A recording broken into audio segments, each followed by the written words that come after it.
વૃદ્ધોએ કહ્યા મુજબ ધ્યાનમાં રાખવા જેવી બાબતો: 1. વાળને ચમકીલા કરવા વાળમાં ચણાનો લોટ લગાડવો તેમજ ચોખાના ઘોણથી ધોવા. 2. આદુમરચાં વાટતી વખતે તેમાં મીઠું તથા લીંબુ નીચોવાથી આદુમરચાં કાળા નથી પડતા તેમજ જલ્દી બગડતા નથી. 3. પકોડાને ક્રિસ્પી બનાવવા માટે તેમાં થોડો કોર્નફ્લોર ભેળવવો. 4. ખરતા વાળ માટે 1 બટાકાને છોલી તેનો રસ કાઢી લેવો, તેમાં 2 ટેબલ સ્પૂન એલોવેરા જેલ અને મધ ભેળવવું. આ મિશ્રણથી વાળમાં મસાજ કરવો અને 2 કલાક પછી વાળ હુંફાળા પાણીથી ધોઈ નાખવા. 5. મગની દાળના ભજીયા માટે દાળ થોડી કરકરી રાખવાથી ભજીયા ક્રિસ્પી બને છે. 6. રીંગણાના ઓળામાં થોડું દહીં નાખવાથી ઓળો સ્વાદિષ્ટ બને છે. 7.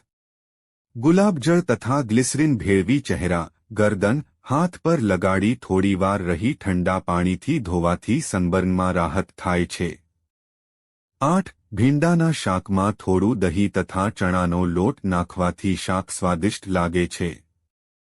9. સલાડને તાજું રાખવા માટે સમર્યા પહેલા સામગ્રીને થોડી વાર બરફના પાણીમાં રાખવી.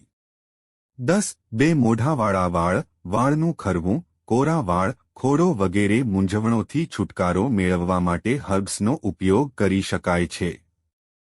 કુદરતે વાળની દેખરેખ માટે આંબળા, તુલસી, મહેંદી, ભૃંગરાજ, બ્રાહ્મી અને લીમડા જેવા અનેક હર્બ્સ આપ્યા છે. એના ઉપયોગથી તમારા વાળ મુલાયમ અને ચમકદાર બની જશે. 11. અડધો કપ કાચા દૂધમાં 1 નાનકડી ચમચી મીઠું ભેળવી ત્વચા પર લગાડવાથી ત્વચા નિખરે છે. 12. ભોજન બાદ વરિયાળી ખાવાથી ભોજન સરળતાથી પચે છે. વરિયાળી ચાવવાથી પેટ હળવું રહે છે. 13. બદામના તેલમાં રહેલા પોષક તત્વો સ્ટ્રેચ માર્ક ખાળવામાં અને દૂર કરવામાં મદદ કરે છે.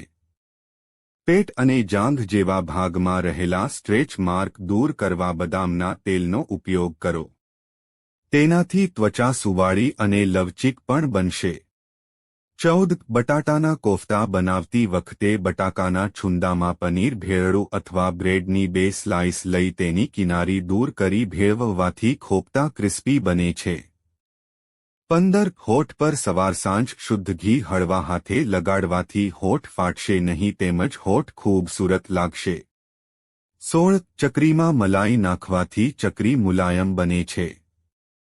17. તુલસી, મેથી, લીમડો અને ફુદીનાના પાન સમાન માત્રામાં લઈ વાટી લેવા અને લગભગ બમણી મુલતાની માટી તેમાં ભેળવી ચહેરા પર લગાડવાથી તૈલીય ત્વચાને ફાયદો કરે છે તેમજ ખીલમાં રાહત મળે છે.